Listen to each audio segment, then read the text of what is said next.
Good evening, it's Owen and Julien Blanc, the master of badness. Oh no, oh no.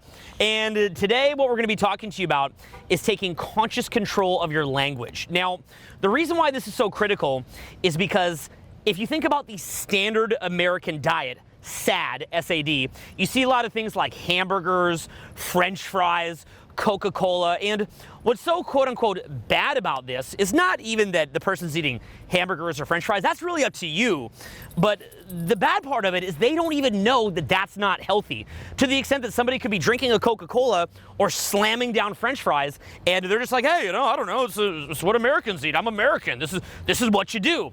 So essentially they are in reaction, and they don't realize the low quality of the food that they're eating because they just don't get it. At least if they get it, then it's up to them. Well, what we're going to be looking at here, instead of SAD, is SAL, Standard American Language, or we could call it SAW, SAW, or SAW, or SOWAT for Standard American Ways of Thinking, Standard American Language. Now, what we're going to be looking at specifically here, and this is massive, is seeing how you're hypnotizing yourself into massive negativity, into depleting your emotional and mental capital, and into killing any sense of resourcefulness that you have by this trance that you're putting yourself into. So what we're basically going to explain here is that the way that you're verbalizing your life, or the way that you're thinking about your life, you're depleting emotional capital, you're depleting mental capital, you're diminishing your quality of life. And what we want to do is we want to flip that around to where you can make more money,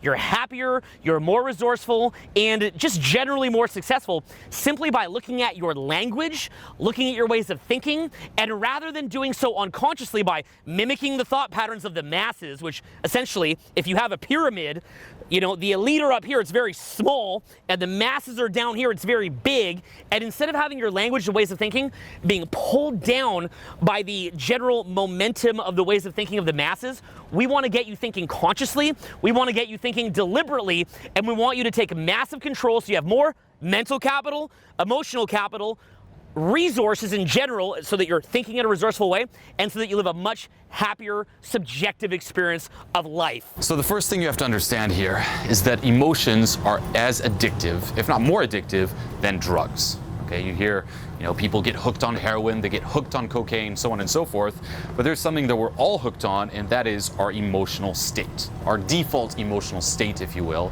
which, due to the fact that we never consciously bring some awareness to this, we never work on it, is conditioned by mainstream media, it's conditioned by the masses, and we're pretty much all at a 3 out of 10, a 4 out of 10, just pretty much feeling like shit.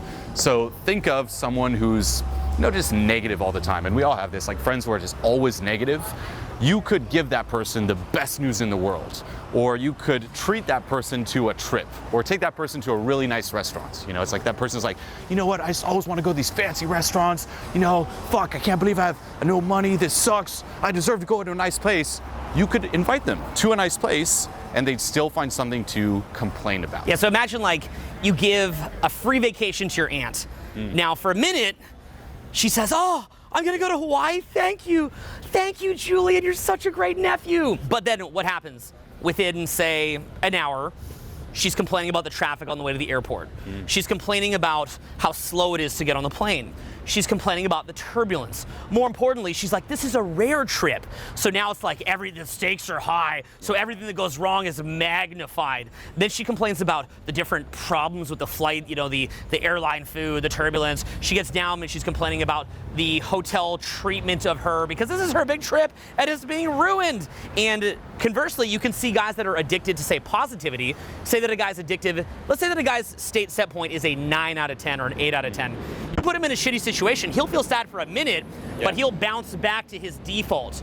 Conversely, if you take someone who's addicted to a low state, say they're addicted at, say, a 3 out of 10, 2 out of 10, 4 out of 10, 5 out of 10, you give them something good, they're like, yay, and then back down to their default. So you're always going to keep returning to your default, because just like what Julien said, you compared it with drugs. Yeah. And to me, that's an apt comparison, because things like cocaine or MDMA or heroin, they're manipulating the serotonin, dopamine, acetylcholine, and GABA, these different neurotransmitters in your brain, and they're manipulating them to the point that you're hooked on those feelings.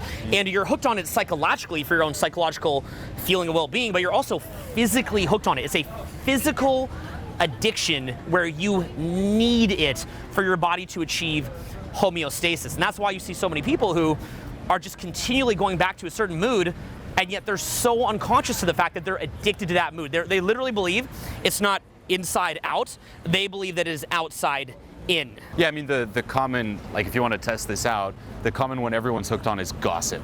It's like, just gossip about even like a friend of yours, like, just for fun, try it out. Like, go to a friend and just gossip about somebody, and you will see if that person's hooked on gossip, they're just gonna pounce at the opportunity. They're gonna love it, and you're gonna see them just light up talking about that person. They resonate with it. Yeah, this is why nothing external really works either. You know, as a little side note, like, you see it in success with women, it's like, I just need the girl. You know, guys think that getting that girl will solve all of their problems, and then they get the girl and they realize, shit, I still feel the same. You know, yeah, they've oversimplified it. There's a complex layout to what they would have to fix to be happy, and the girl allows them to focus on one thing, and then they get sex for a minute, they feel good, and then very rapidly they go back to their state set point. So no matter what, people are going back to that set point, and what you'll see is there is a certain vocabulary or ways of thinking, or things that their reticular activation system, their selective focus, there's things that they're focusing on or talking about regularly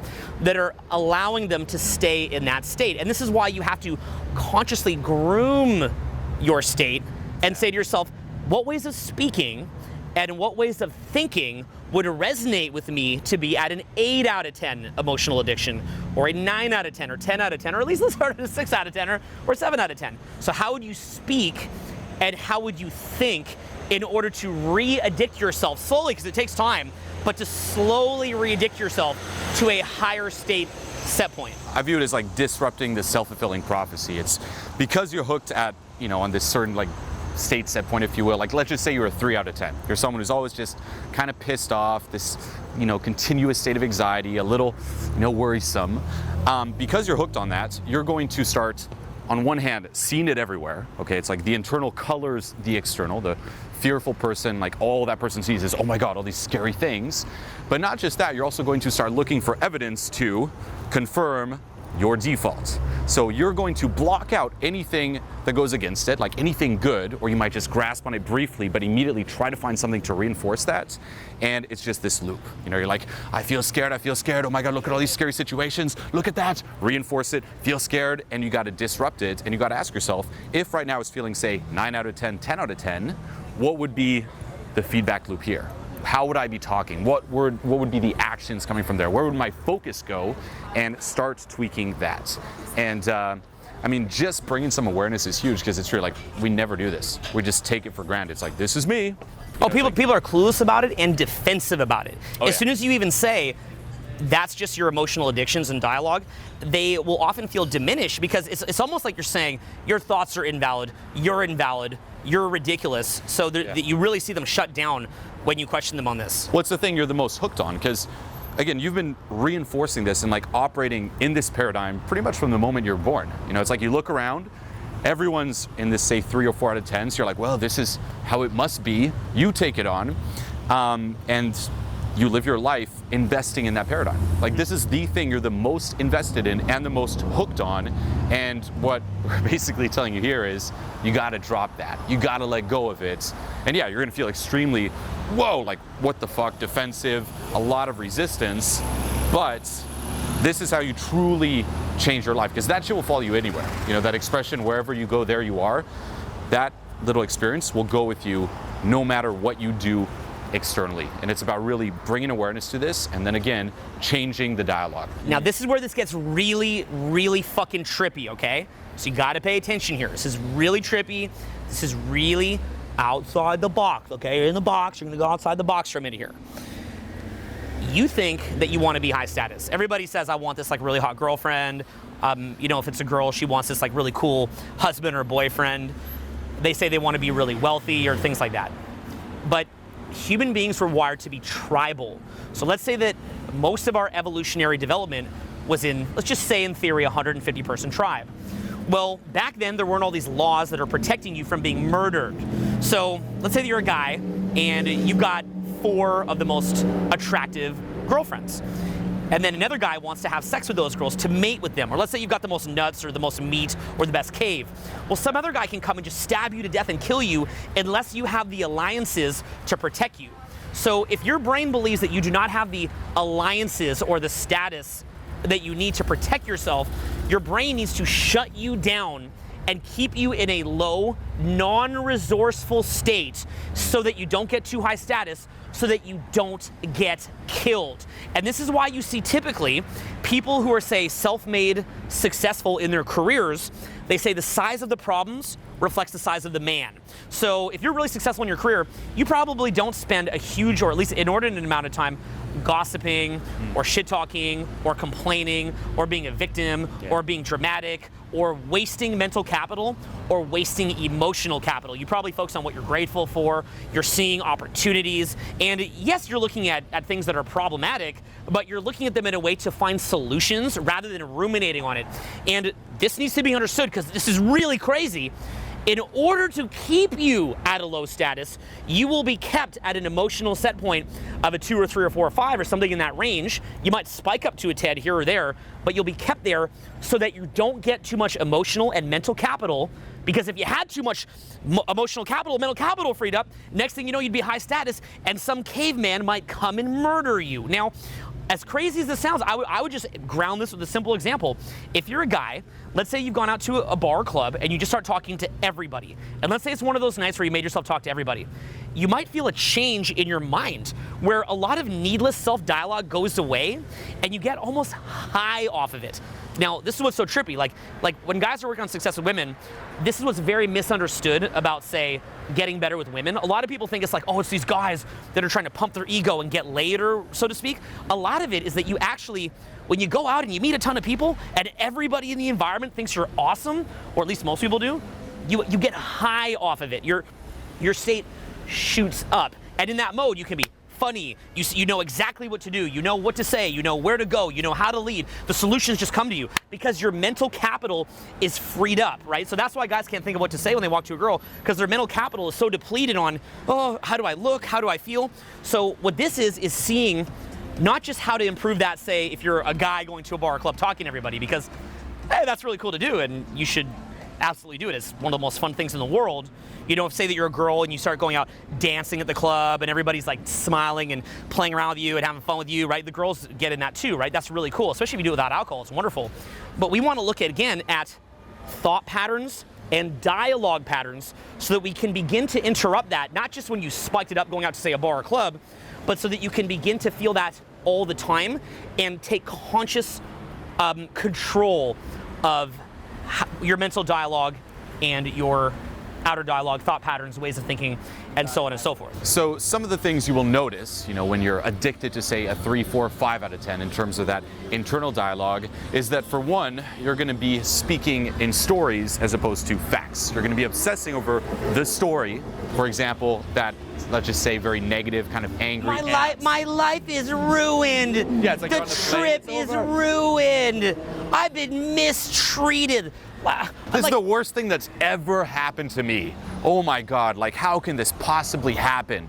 This is a nightmare. This is the worst day of my life. Fuck this, you know?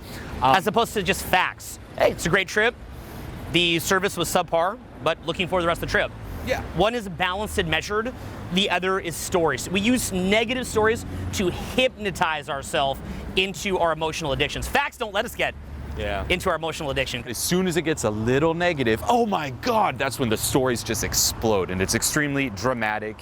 It's a very, you know, this is all happening to me as opposed to for me type of thinking. If you just change the wording next time you deal with a problem or next time you're a little stressed and just put it in a frame where you're grateful about it, immediately shit will start shifting inside. Or dramatic words versus factual words, like, this is a challenge, this is disruptive or problematic, as opposed to, this is so fucked. Yeah. How could they do this? Oh my God. Yeah. Stories versus facts. The worst day of my life. Like, people probably say that every single fucking day. That guy should die.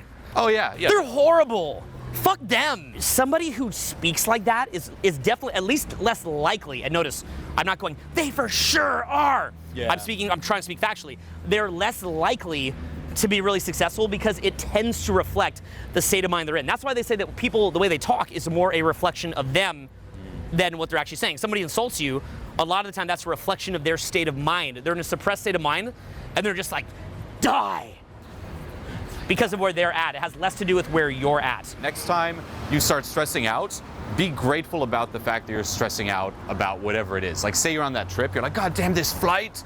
Be grateful for the fact that you are on a flight and there is something to bitch about on that flight. Just change the context and you'll be amazed again at how it just shifts stuff inside. The flight one's the ultimate too, because, you know, in the course of human history, up until very recently, you'd either be hiking or taking a horse and buggy to get from LA to New York or New York to LA, or you'd be taking a dangerous boat ride where like a certain percentage of the people would be dead by the end of it from lack of vitamin C to get to Europe or to get from Europe to the States. So to me, that's the ultimate one where people are flipping out about that. Well, you're just like flying you're flying through the fucking air. Like, you're flying. And it's like, God damn it, you know, they didn't have the snacks. They didn't have the peanuts. It's the worst flight. No peanuts. They usually give free peanuts. It's insane. I mean, I have so many flight stories over the years. Like, anything with flying where you're not very happy, basically, that's a go-to that you're blowing it, okay? Because you're flying through the air. Yeah. And I mean, beyond that too, it's just like, whenever you're speaking in this story or you're speaking in a way that's reinforcing that state that's, say, below a 5 out of 10, you're gonna notice it's very heavy. Hey! You're gonna notice it's a very heavy feeling. Interrupted our video. It's ruined. Just kidding. Thank you. Yay! It's a tour bus. I know. That would actually be most people. Actually, they'd be pissed and be like, God damn it, ruined the video. Let's go home. It's like, fuck this. It's over now. And it's it can over. become a loop too, because now that we didn't get the video, this other thing's like, then our whole sequence of what we had planned to come out is fucked. And then because that happened, now we're not gonna be able to afford to make the bills. And then because that happened, all these other plans that we have are ruined. Ruined! The looping. The looping is crazy. I like the thought loop and how it magnifies on itself. And you think, and this is the funny part, you think that you're the thinker. You're the one thinking it. You're not seeing that it's literally just your emotional addiction dragging you down the rabbit hole, and the thoughts are not your own. That's why it's so good to be present, by the way. When you're present to the moment, you're not in your thoughts, you're just generally positive, but that negative energy gets at you through your head. When you're in your body and present, when you're out here, the negative thoughts can't get at you quite as much as where, you know, when you're in your head, negative thoughts can really get at you because you can play this game with yourself. It's the type of response or state that you get in where after the fact, you feel a little bit of shame, a little guilt. You're like, oh shit. Especially when you wake up. Yeah, it's like you wake up the next day and it's over and you're like, damn, like that wasn't really me. That was kind of, you know, a disproportionate reaction to things. That's when shit took over. It was not facts, it was stories. It was you just feeding that default, you know, baseline, if you will. Yeah, great side tip is never send out that nasty email until you've had a night to sleep on it. Never do that nasty phone call. Never say that thing that's nasty until you've had a night to sleep on it, because you have to wait until the reactive energy is gone, because 8 times out of 10, when you make a decision in a state of reaction, when the negative energy goes away, you wake up with this hangover. It's similar, it's a little bit similar in vibe, but I don't necessarily disagree with it. I don't have a strong opinion on it. But with, say, Brexit, where they say that like a lot of people were like, fuck these guys, fuck Europe, let's get out, let's get out, let's get. And by the way, Brexit may be good, might be. I just don't know enough about it to have an opinion. I'm not even saying that to be politically correct. I just don't know. But a lot of people who voted out later, they kind of wanted back in, because there's this kind of like reactive energy, like fuck Europe, fuck Europe. Yeah. But then when you really get rid of them, they're like, we kind of like Europe.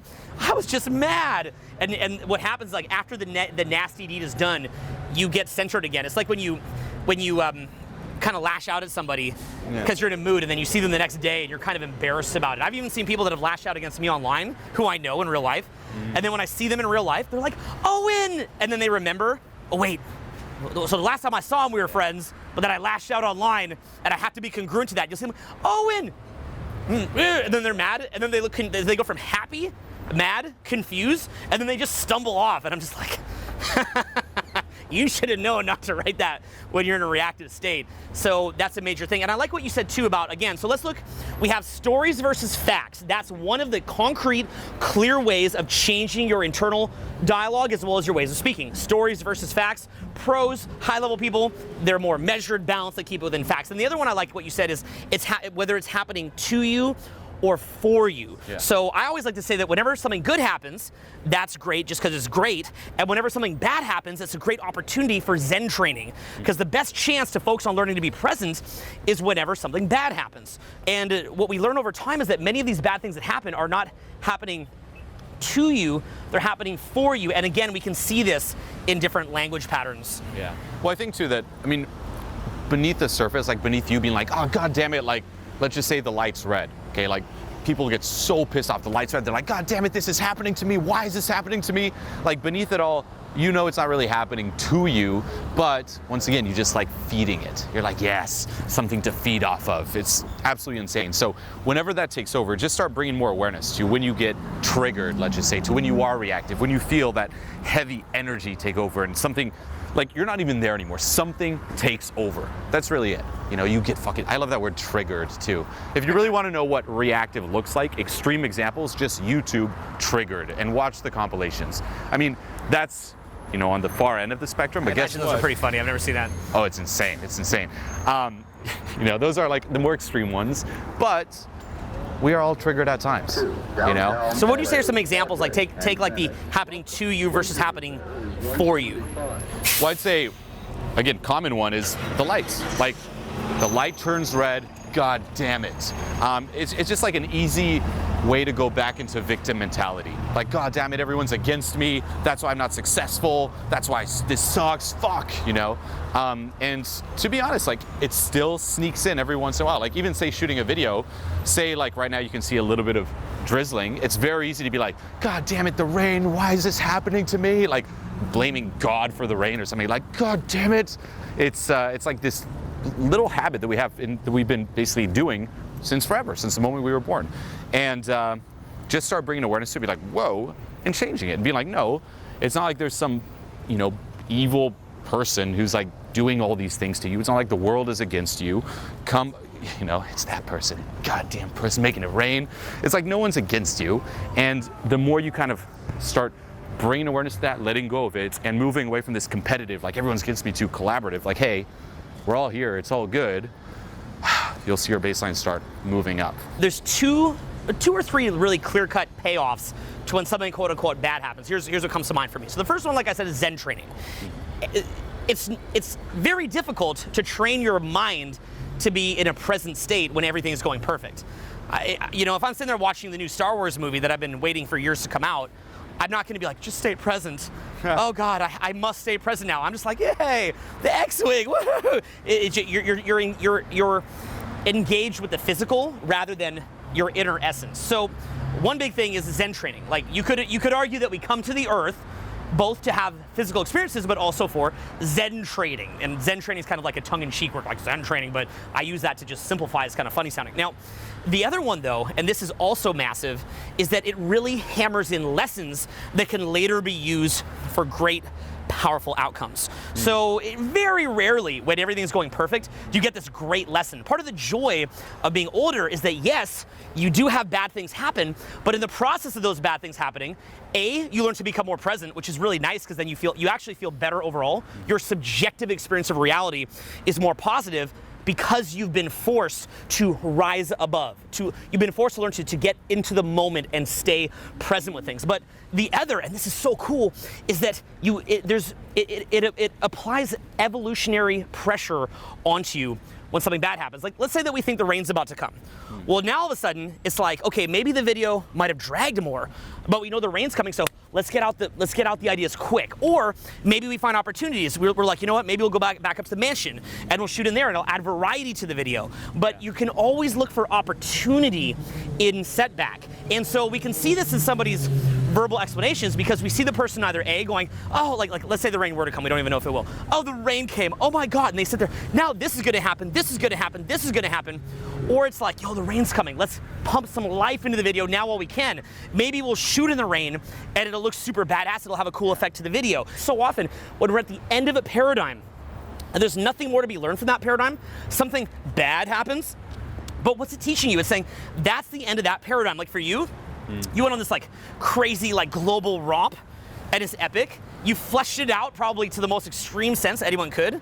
Well, what's the next thing I could teach? What's the next thing I can do? What's my next iteration, my next evolution? And if you don't have some of that come in and happen to disrupt things, then what happens is that it doesn't shake things up and you grow stagnant.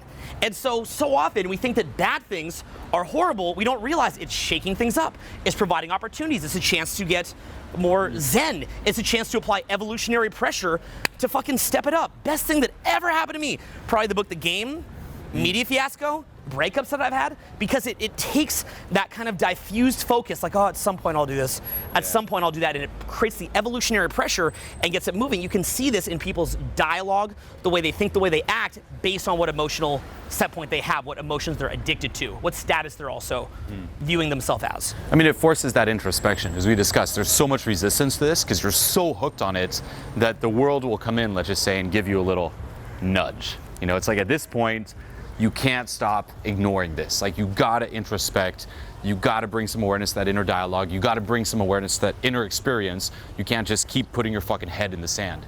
And this is why those moments where shit does get disrupted, where you're like, oh my God, why is this happening to me, for example, and you look back at it now, you're thankful for those moments. It's those moments where your life really took a turn. You know, it's not when things are just going well and you're like, yes, everything's fine. You know, that's just you just basically just keep on going in the same direction. It's like you need that nudge, and then poof, your life goes here. You're like, whoa, it sucks at the time, but guess what? A year later, 2 years later, even a month or week later, you're like, thank God, you know? And I mean, yeah, I love what you said too, because it is like solution focused versus problem focused. You know, it's like when you're in this, you know, minus, let's just say, the 5 out of 10, you're obsessed about the problem. It's all about the problem. It's like, God damn, the rain, versus what's the solution? How can we use this? And again, we just use it here to talk about this concept. It's not like, God damn it, the rain. It's let's embrace it, let's roll with it, versus being fixated on the problem. The same as if you get triggered, you're fixated on the problem. One of the best things you can do if you ever do get triggered, by the way, is bring your awareness off whatever triggered you and bring it internally to what's being triggered inside. You know, it's like I'm thankful every time I get triggered or every time I have a pain body attack, because that's what shows me, for example, some suppressed trauma, some suppressed shit, something that I need to bring my awareness to. You know, let it go. Yeah, exactly. So I thank everyone who triggers me, versus that person, like just blaming the external. Every time you get triggered, it has everything to do with you, not the person, not the situation. And I mean, it's crazy how we know it, but we just keep on focusing on the problem. We love it. It's that dirty, guilty little high, you know, feeding your addiction. Okay, so just to recap here, you started with story versus facts. Then it happened to me versus it happened for me. And then mixed in there was melodramatic versus balanced and measured. And then I like what you said here as well with problem versus solution. Yeah. And you see this with, say, high-level professionals versus low-level professionals. Typically with a low-level professional, whenever something happens, they can't stop talking about it. And the high-level professional, whether it's an entrepreneur or a guy really high up in his career, because remember, everybody's fundamentally an entrepreneur, just depends on who, like, you know, because I always, it's funny, like they make the distinction with entrepreneur versus employee. To me, entrepreneur just means he's got thousands of people that he's responsible to, and an employee means he has one main person he's responsible to, but everybody has customers, so everybody to me is an entrepreneur. It's your business of your life. And a high-level entrepreneur, whether it's a career or fundamental business, they have a habit, you'll see this all the time, where they will never, or at least very rarely if they're successful, ruminate on problems. And what that means is, like, say that you know, we have a misbooking at a hotel. The low-level professional is like, the hotel got misbooked. What are we gonna do? This is so fucked. Yeah. The hotel, this is so fucked. And looking for someone to blame too. That's the first thing. It's like, who's to blame for this? Yeah, it's like a radar. Who's to blame? Not to say we don't want to see where the break in the chain of responsibility is. You may even need to stop working with somebody. But the question is, are you focused immediately to solution, or are you going and ruminating on problem? And you'll see it again in that emotional addiction, because what's happening is the person who is addicted at, say, a 3 out of 10, or 4 out of 10, or 5 out of 10, you're gonna notice consistently that they'll ruminate on it because they're getting their hit. And if you try to disrupt that with solutions, oh, they're pissed. Stop ruining my little negative emotion here, man. Stop talking about these solutions. I'm getting my fix right now, right? It's like they're smoking a cigarette, and you're like squirt gutting the cigarette thing, like you're ruining my high, man. Damn it. Yeah. It's like, let me have this. Yeah, I mean, it's crazy. It's like when you get really pissed off. I love this example. You get so pissed off and you start fuming, and then it turns out that the reason you were pissed off, again, facts versus story, let's say you find out that there's nothing to be pissed off about. You're not just gonna switch immediately to, oh, okay, we're good then. You're gonna be like, but still, and you're gonna keep looking for reasons to keep, And even if that is true, this was still fucked anyway. So this is justified, this feeding to my emotional addiction, this feeding, like this vampire, like, right? Like the feeding, it's still justified, but still. It's crazy. And I did like what you said too before, that this doesn't mean that, again, like maybe firing people or cutting off different relationships doesn't have its place either. That doesn't mean, say, the hotel keeps not being booked or there keeps being fucked up and you're like, you know what? It's all good. Solution focused the entire time. It's at some point too, it might be a sign that you do have to cut ties, but the key here is to do it in a way where you're responsive, not reactive. It's not like, and just flip out and do it. It's wait until, if you've been triggered, it's settled, and then from that place there, proactively decide what to do. Yeah, I see that too. Like the shifts in myself from, say, being involved with real social dynamics from, say, 22 versus at the time of recording this, I'm 37. Here's the difference. At 22, if there was a problem, I would loop on it, and it was draining me of mental capital and emotional capital to the point that I couldn't see the situation in a balanced or measured way at all. I probably included a lot of gossip, shit talk, victim stories, wild melodramatic statements, versus now at this age, the problem is, as you grow, and this is the cool thing about growing, by the way, is it forces you to change. And so as I've grown, I have been forced to not go there. So sometimes people will try to take me there, and I say, bro, I love you. I want to go there with you because I want to show that I care, and that my caring for you is so deep. I want to go there with you, and I don't want to seem dismissive of your concerns. I take your concerns very seriously. At the same time, you're saying to me, let's grow, let's be more successful. And we've got to get aligned here because you've got to choose. Are we going to ruminate over every problem and just drain emotional capital, drain mental capital? Or are we going to immediately train ourselves to go boom, solution, boom, solution, boom, solution? And I think that really challenging yourself, one of the best things about that is that it forces you to step it up, because they say like steel sharpens steel. So say we go hike like Nepali Coast, and it's just this vicious hike where, do a Google for Nepali Coast, one of our favorite places to hike. It's along the side of the cliffs in Kauai. It's this beautiful coast. It's like these green mountains, and you're hiking along these like really kind of, or at least fairly treacherous at different points, switchbacks. It's exhausting. You've got to make it there by the end of the day, or you're camping on the side of a cliff, which I don't even know if that's possible, and you not want to hike that thing at night, and there's no cell phone receptions, there's no way out. So when you hike Nepali Coast, what you find is anytime that something goes wrong, you don't have time to sit there ruminating on it. You're like, oh, like my ankle's a bit sore. I have a blister. This just isn't going well. Oh, we went the wrong way from it. There's no time. If you sit there doing that, you're not gonna make it. You're fucked. So I've always speculated that maybe cavemen, they didn't have as much, low loops as modern society does because they don't have time. Yeah, it is a luxury. It's like you can just sit there with yourself like this person, this problem, versus fuck, if I do this even for like 2 seconds, I may die. You're just like, this problem, boom, gone. It's like, yeah, it's a fucking luxury that we all have now. It's the ultimate sign of abundance. It's like that rich heroin chic person in the old Calvin Klein ad. Like they call that heroin chic in the old Calvin Klein ads, right? Well, why was heroin chic like depressed, hipster, heroin chic? Because it basically implies they're so rich that they have time to sit there and ruminate. Yeah. When your goals just get bigger and bigger and bigger, your attention just, those little things just don't get to you, and you'd rather keep on, going for your goals than just staying obsessing about this little thing. Like, there are some things where, again, there's a time and place for it. Like, there's some things where genuinely, guess what? You deserve to ruminate about it. You deserve to be a little bit pissed off for a period of time, and you can if you want to, but if you have big goals, at some point it's like, fuck that. I just choose not to, so I just cut it off. And beyond that too, and this is something that I teach in Transformation Mastery, it's removing all of that charge. Removing the shit that gets activated when you get triggered or have that pain body attack. And what happens then is, on one hand, you will no longer have all these reactive bursts. You'll have control over, you'll be responsive, you'll have control over your life.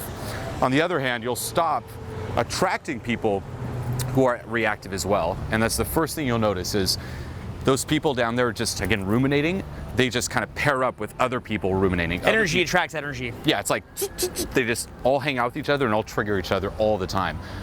You'll see that, like someone who's extremely negative and just always focuses on the negative, I can guarantee you the 5 people that person hangs out with the most likely are negative as well, and they just feed off each other. A lot of relationships are like that too, just feeding off each other, triggering each other. That's a lot of relationships, like those arguments at night where they just explode, and the next day it's like this kind of awkward wake up where it's like, oh, so yeah, and then after a while it becomes just normal. They're like, oh yeah, it's our feeding the beast, our daily, nighttime fight. So you'll start attracting that, and guess what? You'll start attracting people now like you who are above that. You'll start hanging out with the top of the pyramid, if you will, because if you're below that and if you still get reactive, I know you're like that too. It's like when I see that in someone, it's no hate, it's no looking down. It's just like, I don't have time for that, It's like a shower. They haven't taken a shower.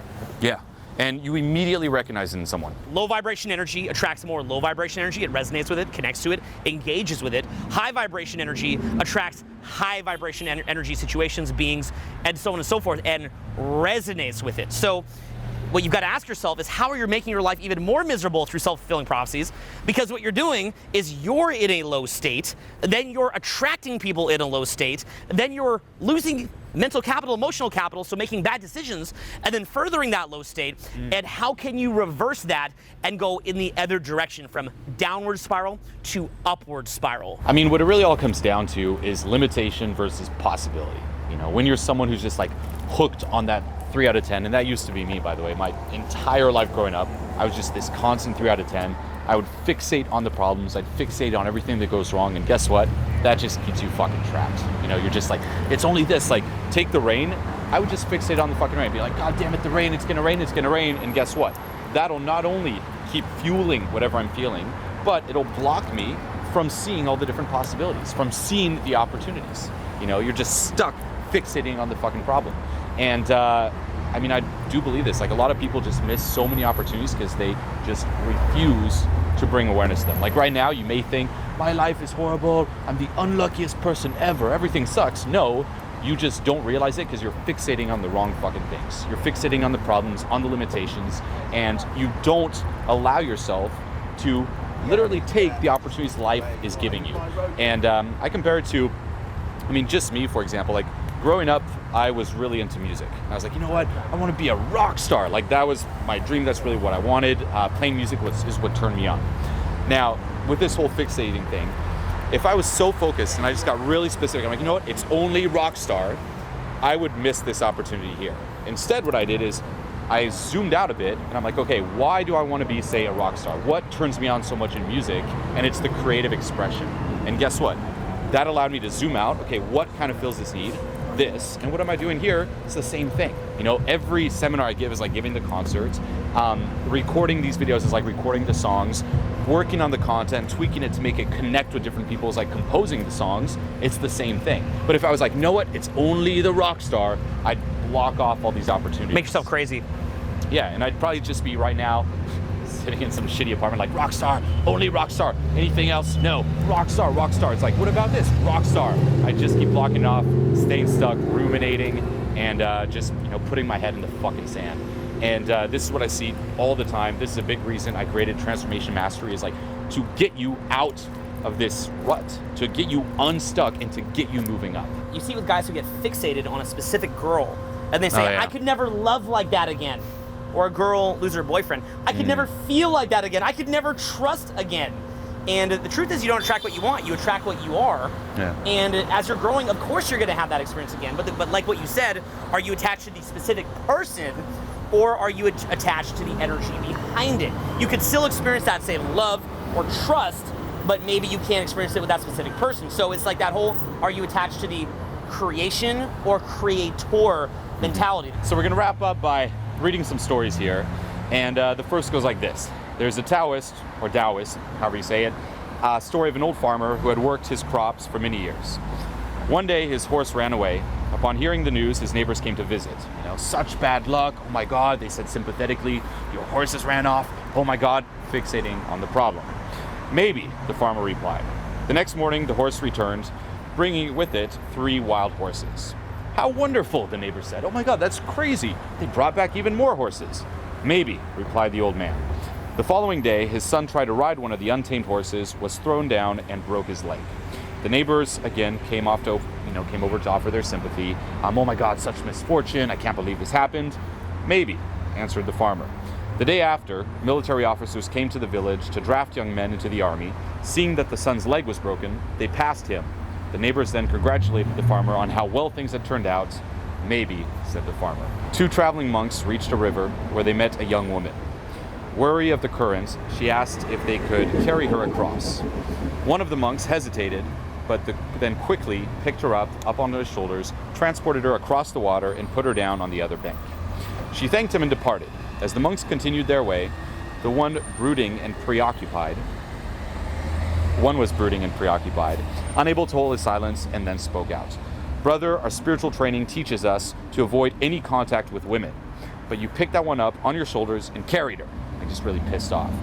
Brother, the second monk replied, I set her down on the other side while you are still carrying her. So the first story here is about the bigger picture. Okay, stop focusing on these little things. Again, the little stories, that's so horrible. Oh my God, that's so amazing. That's so horrible. Okay, bigger picture, be aware of the facts, and again, just kind of embrace whatever's thrown at you. Maybe, like who knows? Today's like bad news might be tomorrow's best fucking news. Remember, all those like moments where you're like, this is a life crisis. Guess what? You're probably thankful for a lot of those now because that's what changed the course of your life. And the second one here is just fucking let it go. Stop obsessing, stop ruminating, stop carrying that shit with you your entire fucking life. So I hope you enjoyed this. Okay, remember, change that inner dialogue. Right now we brought some awareness to it. Change it. Stop letting yourself be manipulated by everything outside of you, letting the masses, letting the mainstream dictate to you what you should feel. Stop reinforcing it. Stop staying stuck, and start elevating yourself. Start focusing on the possibilities. Start moving up. And if you resonate with this, be sure to check out Transformation Mastery. It goes in extreme depth. It allows you to release all of this reactive energy and just start fucking killing it in life. It was fucking amazing. This was huge for me. This was so important. This gave me by far the greatest happiness I've ever had. And we got like real deep, and I found some issues within myself. One of the best things I've seen so far in my life. He's made me realize some of the things that I had been suppressing for almost my entire life. This here, like if you remember this and you take it with you, like that's what you need. You can't bullshit your subconscious. Until you fully accept and release and go through and experience all the stuff you've suppressed, you're always going to be escaping. When the fuck do we actually sit down, really get in touch with what's going on, and like experience it? Where else are you gonna let loose like this? Where else? And where else are there gonna be other people who push you to let loose even more? Nowhere. Everything outside this room is telling you to do the opposite. As soon as you leave this room, you're back in society, back in a place where people tell you to shut the fuck up. They tell you everything that's wrong about you. They tell you to fit in. I don't care what is authentic to you, just keep it to yourself. You don't deserve it. Don't be happier than everyone else. Fit in. Ah! Now talk. Bring it. Ah!